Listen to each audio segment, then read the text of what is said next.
ഈ app 21 BJP 48 Congress app 21 BJP 48 Congress 1 app 21 BJP 48 Congress 1. ഏറെ ശ്രദ്ധേയമായ കാര്യം ഒരു കേന്ദ്രത്തിലും ഈ നോർത്തിലാവട്ടെ വെസ്റ്റിലാവട്ടെ ഈസ്റ്റിലാവട്ടെ മധ്യ ഡൽഹിയിലാവട്ടെ നയി ദില്ലിയിലാവട്ടെ ഒരിടത്തും BJPക്ക് ഒരു സോളിഡ് ആയിട്ടുള്ള വോട്ട് ബാങ്ക് ഉണ്ടായിരുന്നില്ല എന്നുള്ളതാണ്. എല്ലാ മേഖലകളിലേക്കും BJP കടന്നു ചെല്ലുന്നു. ഇതൊരു സൂചനയാണ്. ഏകദേശം പാതിയോളം വോട്ടുകൾ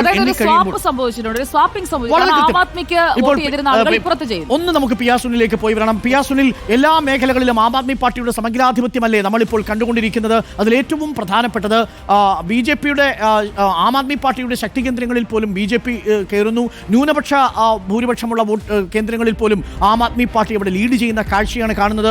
കോൺഗ്രസ് അവിടെ സ്പോയിലറായ ഒന്ന് വലിയ രാഷ്ട്രീയ ചോദ്യം നമ്മുടെ മുന്നിലുണ്ട്.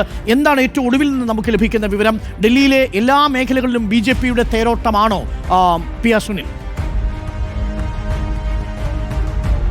അരുൺ, തീർച്ചയായും BJP എല്ലാ മേഖലകളിലും വലിയ മുന്നേറ്റം തന്നെയാണ് നടത്തുന്നത്. ഏതായാലും ഇപ്പോൾ കേവല ഭൂരിപക്ഷത്തിന് മുകളിലേക്ക് കയറി BJP വലിയ മുന്നേറ്റം നടത്തുന്നത് നമുക്ക് ദില്ലിയിൽ കാണാൻ കഴിയും. BJP പ്രതീക്ഷിച്ച പോലെ തന്നെ വലിയ മുന്നേറ്റം എന്നാണ് BJP നേതാക്കളൊക്കെ തന്നെ ഇപ്പോൾ വ്യക്തമാക്കുന്നത്. ഏതായാലും ആം ആദ്മി പാർട്ടി ഏറ്റവും ഒടുവിൽ വരെ പ്രതികരിച്ചത് ഇപ്പോഴത്തെ ട്രെൻഡ് കണക്കാക്കേണ്ടതില്ല, മാറി വരും സാഹചര്യങ്ങൾ എന്നാണ്. പക്ഷേ ആം ആദ്മി പാർട്ടിയുടെ പ്രതീക്ഷകൾ ഫലം കാണുന്നില്ല.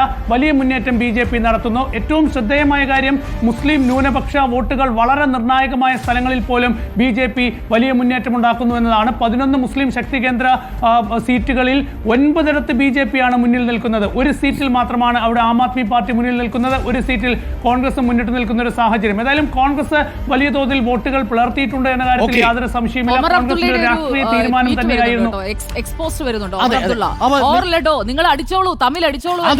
വളരെ കൃത്യമായ മെസ്സേജാണ്, കോൺഗ്രസിനോടുള്ള മെസ്സേജാണ്. ഒപ്പം തന്നെ ഇന്ത്യ മുന്നണിയിലെ കക്ഷികളോടുള്ള മെസ്സേജാണ്. താമസിയാതെ നാഷണൽ കോൺഫറൻസ് ഇന്ത്യ മുന്നണി വിട്ട് NDA ചേരാനുള്ള സാധ്യത തള്ളിക്കളയാൻ കഴിയില്ല. അവിടെ ഒമർ അബ്ദുള്ള